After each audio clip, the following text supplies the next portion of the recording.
So ayan mga tol, sa mga nagtatanong nga pala kung pwede ito sa computer, ayan, pwede. Ngayon itatry natin mag-record gamit tong Joyo Momix Cab. Ayan, kunin nyo lang yung kasama niyang type C to type C cable.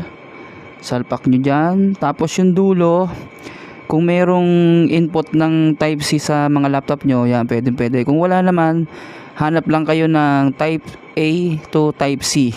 Yan, para kumonek siya sa computer nyo. So ayan, kung makikita nyo, binasa na yung Joyo Momix ng ating laptop. Ayan, pwede na kayong gumamit ng any software na pang recording nyo, pero testing natin dito sa Audacity kung babasahin siya. Ayan, punta lang kayo sa audio setup, tapos recording device, tapos ayun, hanapin nyo yung Joyo Momix Cab. Ayan, kung anong lumabas sa output ng Joyo Momix, ayun yung mare-record niya. So ayan, try natin mag-record sa webcam gamit yung Joyo Momix. Kuha lang kayo ng PL. Ayan.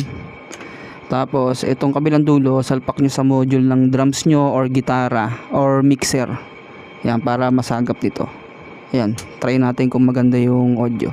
Tapos kung gusto nyo magkaroon kayo ng monitor, salpak lang kayo dito ng in-ear monitor or kahit anong headphone para marinig yung out ng kino-cover nyo or ginigitara nyo. Ayun, try natin.